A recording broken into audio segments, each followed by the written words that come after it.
Shabari is an elderly woman ascetic in the later versions of the Hindu epic Ramayana. She is described as an ardently devoted woman who received Rama's darshan and blessing due to her bhakti to him. Story: Shabari was a hunter's daughter and belonged to the Nishadha tribal community. The night before her marriage, she saw that thousands of goats and sheep were brought by her father, which were going to be sacrificed for the marriage dinner. Moved by compassion, during the early hours of the morning, she renounced the world and ran away to meet her master. After days of traveling, she met sage Matanga at the foot of the mountain Rishyamukha and accepted him as guru, serving him with devotion. When her guru Matanga was about to die, Shabari now an old woman says that after serving him throughout her life, she wanted to reach the same abode of peace, which Matanga reached. Thereupon, the sage said that by the virtue of her seva, Lord Ram shall give her darshan and asks her to wait for his arrival. Saying thus, the sage sitting in lotus posture attains Mahasamadhi. As per her guru's words, Shabari waits for the arrival of Ram. Every day Shabari would go out of her ashram, with the help of a walking stick and pluck berry fruits for Lord Ram. She would pluck a fruit, first taste it, and if it was sweet she would put it in her basket and discard the bitter ones. She wanted to give the good and sweet fruits to Ram. The thought never came to her that she should not taste it before it was offered to a deity. Traditional writers use this narrative to indicate that in bhakti, faults are not seen by God. Thus collecting a few fruits, Shabari went back to her ashram and eagerly anticipate Ram's arrival. Shabari is commonly used as a metaphor for an endless wait for God. Arrival of Rama: according to the story, even though hundreds of other yogis were waiting to receive Rama in their ashrams, Rama went only to Shabari's ashram because of her sincere devotion.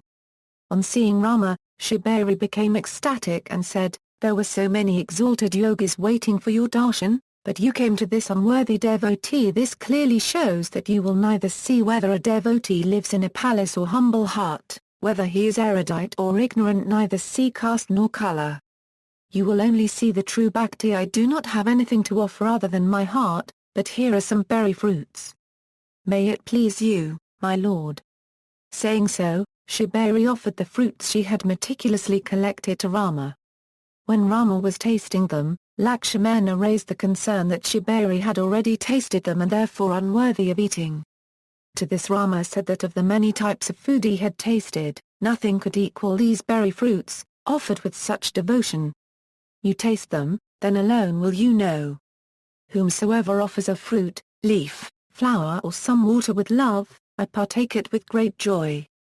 Lakshman didn't taste the fruits. He brought them to his mouth but threw them aside considering them as impure.